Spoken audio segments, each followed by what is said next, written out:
Hello everybody, today we will be discussing pedigrees, how to extract information from this pedigree to tell whether it's an X-linked dominant, autosomal dominant, Y-linked, X-linked recessive, autosomal recessive. We will also learn how to give each one of these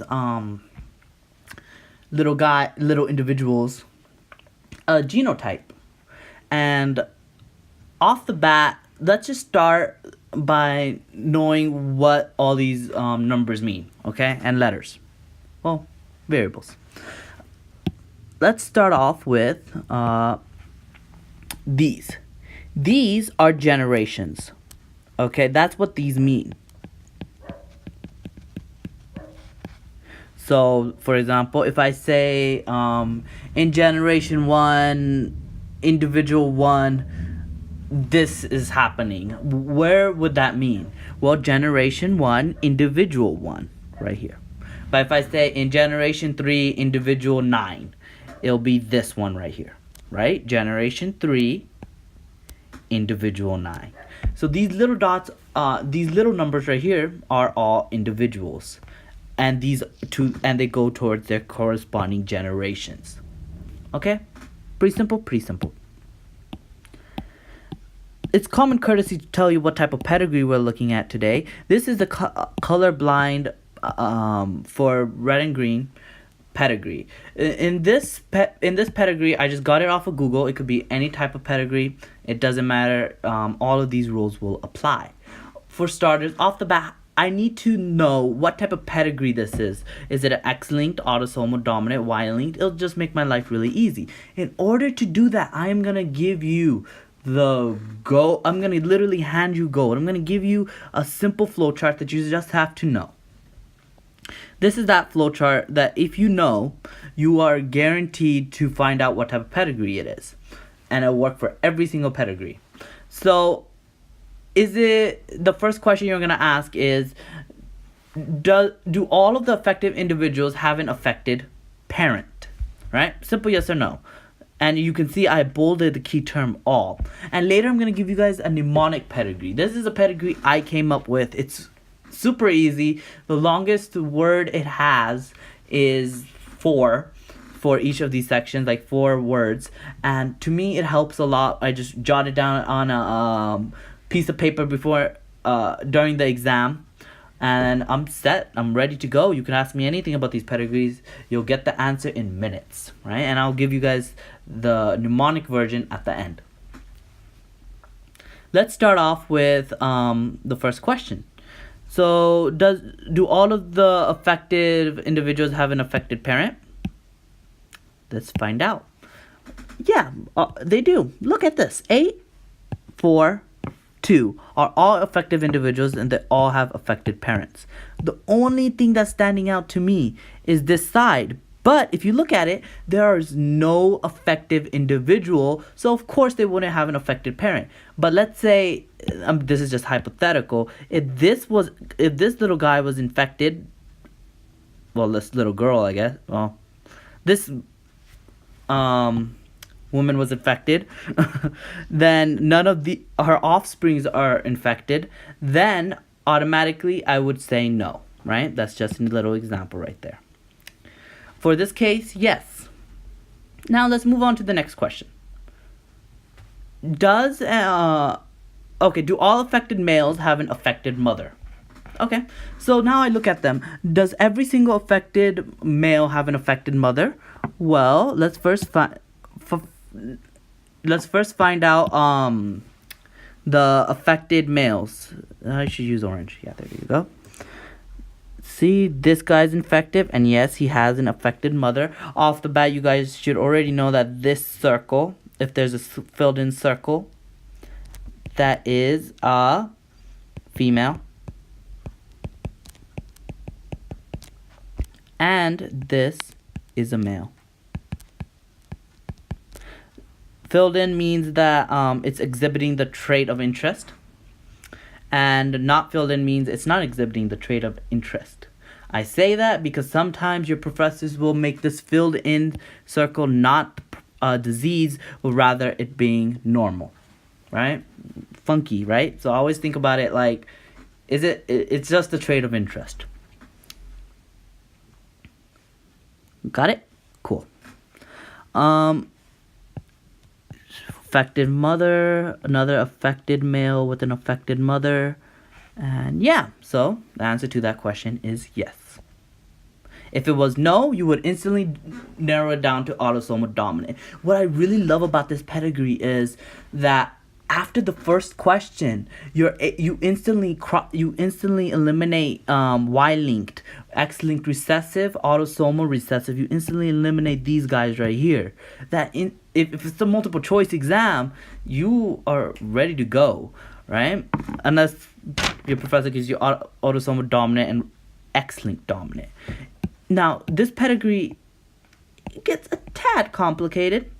A pedigree can get rather complicated a lot, so that's why we usually don't narrow it down just through one or two questions. Another bulletproof question to ask is, does an affected father produce daughters who are all affected? So now you're looking for not all of the fathers, but a single father who's producing daughters who are all affected. In this case, if you look at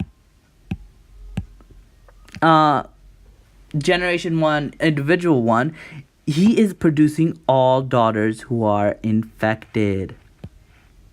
Cool? Cool. Now, this pedigree, I'm being really nice because there's multiple examples of this occurring all over this pedigree. But I was only looking for one. You guys got it? Cool, let's move on. Does an affected father produce daughters who are all affected? Well, now I'm looking for an affected father, and I'm looking if he's producing a daughter who is all affected. And yeah, well, I already asked that question. Sorry, I mean, does an affected father produce sons who are not infected? Right? I'm flying through this, that's why. Does an affected father produce sons who are all not infected? This is a cool one, right? Because now I'm gonna look at an affected father, such as let me clear these markings out so it's a bit more clear to see. Perfect. Does an affected father produce sons who are all not infected? In this case, yes. Right? So if I get an affected father and he is producing sons who are not all infected. See that, guys? This affected father is producing sons who are all not infected. Isn't that just wild? Even in this example right here, all of the fathers that are produced are not infected. That makes it 100%. It's X-linked dominant. For color blindness, it's an X-linked dominant gene. Well, what does that mean? What does an X-linked dominant mean? I will demonstrate that right now. So, a male has the phenotype of XY. The phenotype, has a sex chromosome of XY. And whether or not X-linked just means that whatever I'm dealing with, right? Colorblind. And this will be normal vision, or just normal, right? So this means that if I have an X plus and an X minus, since it's dominant, that will still get me a colorblind female. And X-linked means I'm only looking at the X chromosome. That's the chromosome of interest. Okay? Okay. Let's make this all neater now that we know what chromosome we're dealing with. Let's assign these guys little genotypes, shall we? You pick, what's a good color? This one works, brown. In order to assign these guys genotypes, I first need to find out, well, I already know my males have to be X plus. My males have to be this, right? because otherwise they wouldn't be affected.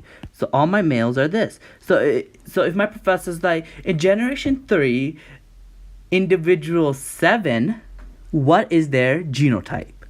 Well, their genotype would be this. You got it? Good. But now, what about the female, right? Because we just went over. This is a colorblind female, and so is this. So is this.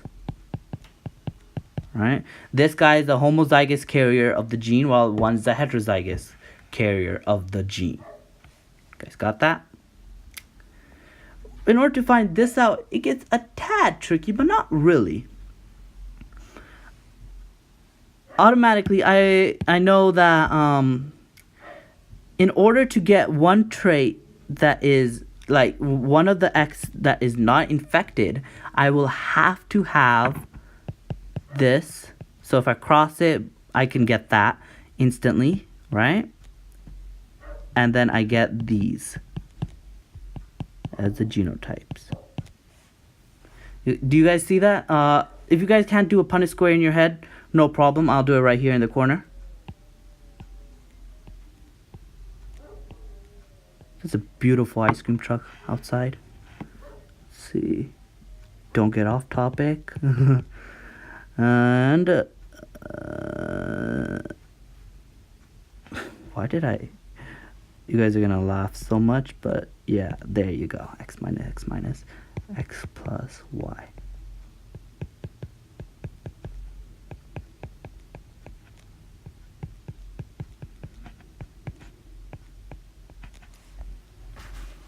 Automatically, there was a chance that this male could be affected, so that's just a coincidence.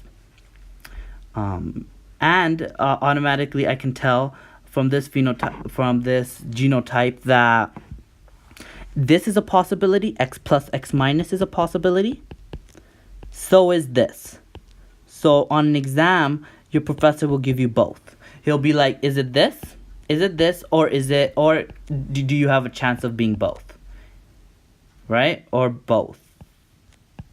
In this case, it's both, because my Punnett square shows that. You got it? Pretty simple stuff. So it could be X plus X minus. It could also be X plus X plus. I don't know. And that's perfectly fine. It could be two answers at once, but automatically, if I tell you, for generation 4, individual 3, what is its genotype? Well, you'd instantly be like, that's not effective. From all the information you just gave me, I know it's X minus X minus. That's the only thing it could be. There's nothing else. Male has to be this. See, you guys can fly through this. Now let me show you guys the mnemonic. So instead of it's good to memorize all of this, don't get me wrong, but on an exam, you don't want to write out an entire essay when you're in a time limit, right? In order to just check all of this information. So here's the mnemonic. It's way simple, isn't it? So automatically, this just translates into that. Let me pick something. Right here. The A's indicate affected. So does the affected individual have an affected parent? So you're going this way, then that way for this mnemonic. Same thing. Does an affected male have an affected mother? Cool. Right here.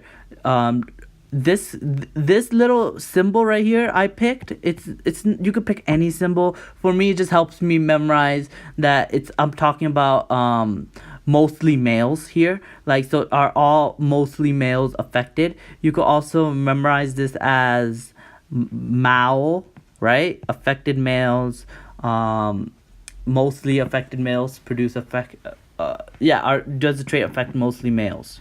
Practically. Right? You could just memorize it as that. I don't know why I didn't put yes or no on this ahead of time. Let me just do that real fast.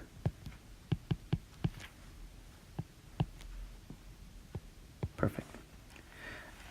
And another question would be, So you get IAP, mama, Mao. You get dada. Dada means as an affected father. Produce daughters who are not all affected. Lowercase d is for daughter, right? And then you have the other one, Fasna. Does an affected father produce sons who are not all infected? The crucial being N. This connects to Fas. Does an affected are all sons of an affected father also infected? So affected son also an affected father. It connects, right? And yeah, and together that's all you need to memorize. If this mnemonic doesn't work for you, just try it out, write it out a couple of times. It should work for you, but if it doesn't, that's fine. Come up with another one, right? And I would love if you guys can share your mnemonics with me. That would be really awesome. If you guys have any questions or anything like that, let me know on the chat. And again, any recommendations for any other videos are welcome as well.